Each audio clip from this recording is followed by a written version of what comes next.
अध्यक्ष महोदय, लक्षवेधी क्रमांक 7. अध्यक्ष महोदय वितरित केल्याप्रमाणे. अध्यक्ष महोदय, मंत्री महोदयांनी या ठिकाणी उत्तर दिलेलं आहे. त्याच्यामध्ये म्हणलेलं आहे की आम्ही संबंधितांवरती गुन्हे दाखल करू, त्याची वसुली करू.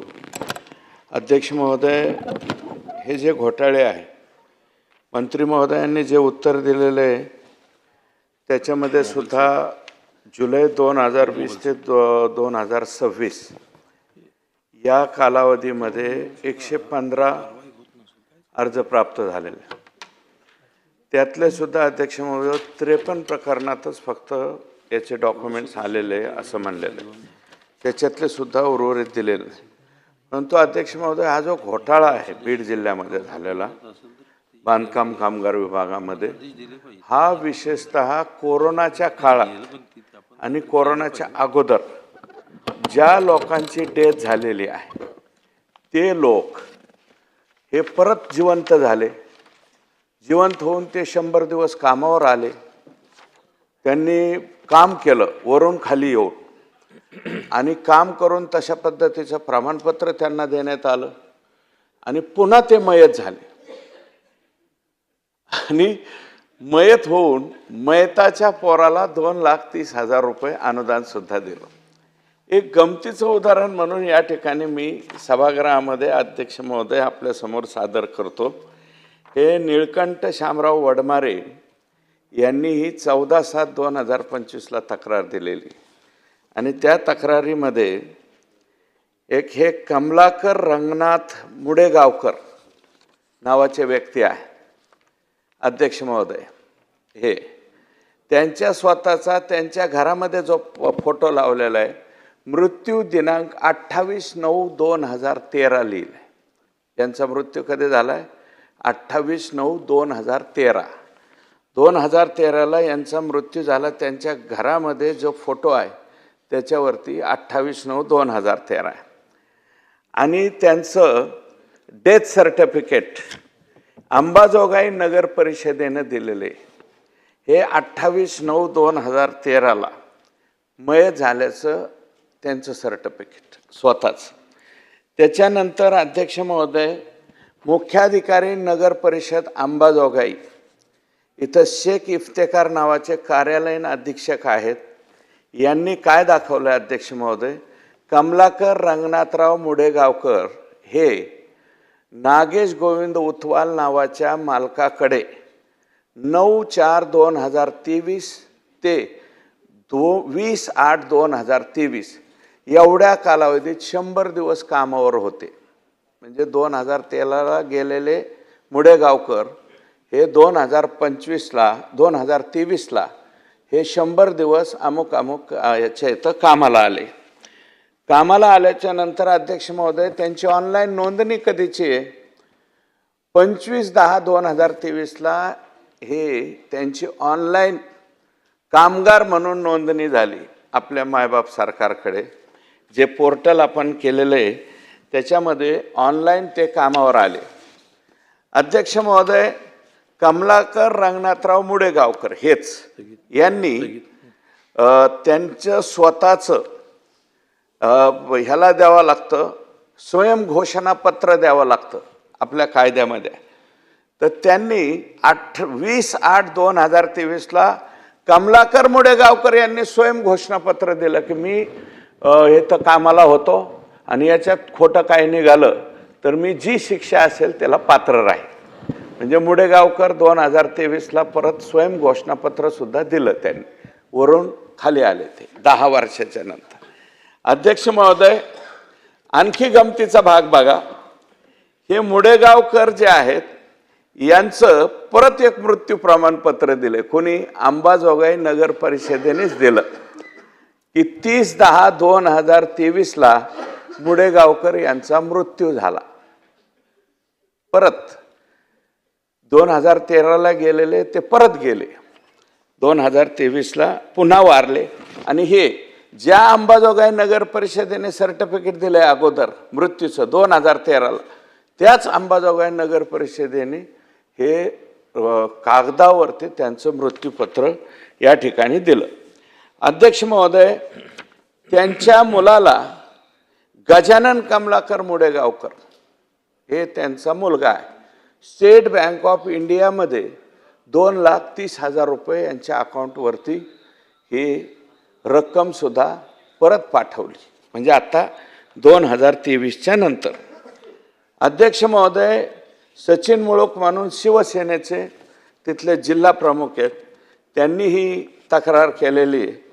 आणि एकूणच अध्यक्ष महोदय, हा जो प्रकार झालेला आहे, मी थोडीशी ही लक्षवेधी टाकल्याच्या नंतर काही ठिकाणी चौकशी केली तर बाबा ह्याच्यात कोण कोण जबाबदार आहे, कुणी कुणी असे उद्योग केले, तर बहुतेक ज्या नगरपंचायती, परिषदा आणि नगरपालिका आहेत बीड जिल्ह्यामध्ये, याच्यात तर हे झालंच, कुठं 14, 15, 16, 20 अशा प्रकारचे हे प्रकरणं झालेले. आणि काही ग्रामपंचायतीमध्ये सुद्धा अशा प्रकारचे खोटे नाटे सर्टिफिकेट दिलेले. किमान अध्यक्ष महोदय, माझ्या कानावरती आलेल्या गोष्टी 100 आहेत. 100 प्रकरणामध्ये, आणि याच्यात 2-3 अधिकारी आहेत अध्यक्ष महोदय. मुंडे म्हणून जिल्हा कामगार अधिकारी होते, त्याच्यानंतर सुधाकर कोणाळे आणि अजय काशीत, ही जी जोडी आहे ही धाराशिवला होती. धाराशिवमध्ये सुद्धा अध्यक्ष महोदय, धाराशिव नगरपालिकेचे माजी नगराध्यक्ष बांधकाम कामगार. त्याच्यामुळं यांच्या ह्या प्रकरणामध्ये अध्यक्ष महोदय, मी एक उत्तम उदाहरण म्हणून मुडेगावकर दिले.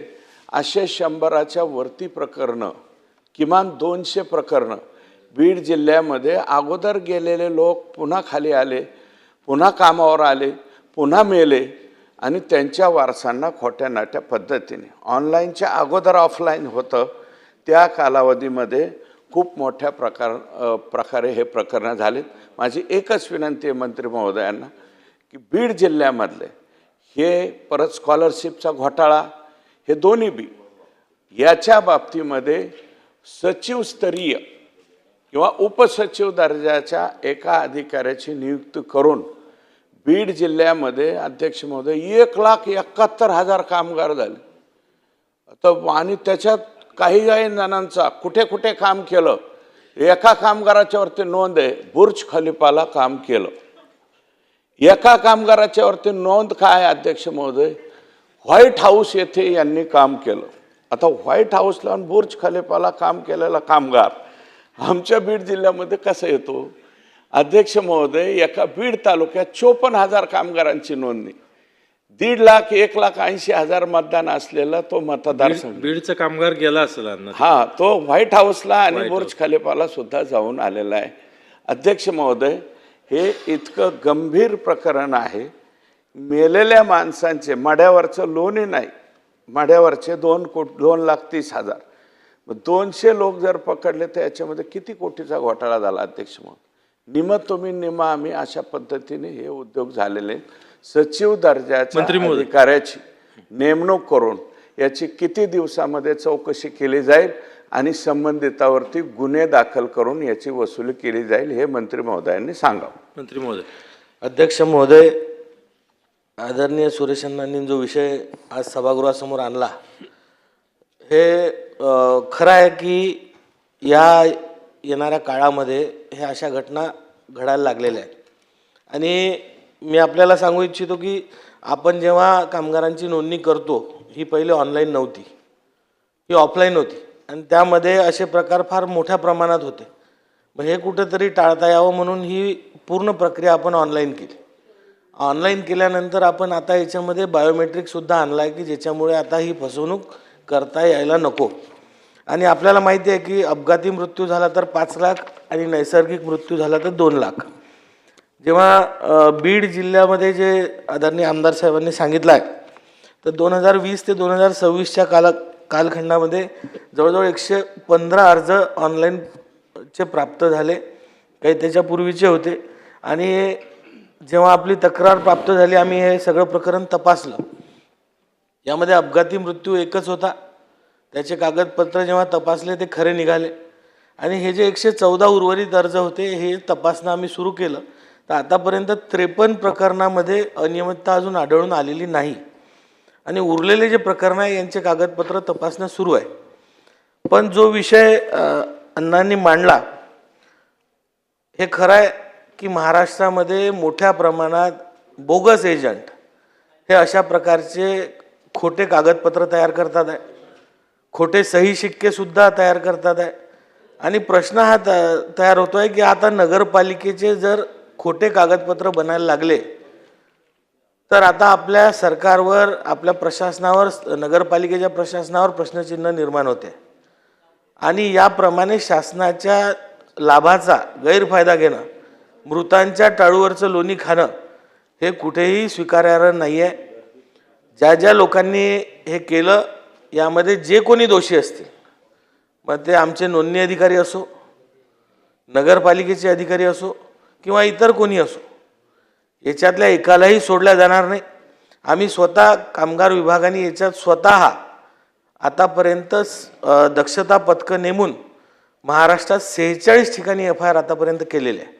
आणि जे सुरेश अण्णांची मागणी आहे, मी निश्चित आपल्याला अण्णा मी विनंती करेल की आपल्याजवळ जे पुरावे आहेत ते सुद्धा आम्हाला द्या आणि एक स्वतंत्र अधिकारी नेमून याची स्वतंत्र चौकशी आम्ही करू आणि याच्यात जो जो कोणी दोषी असेल याच्यावर आम्ही कारवाई करू.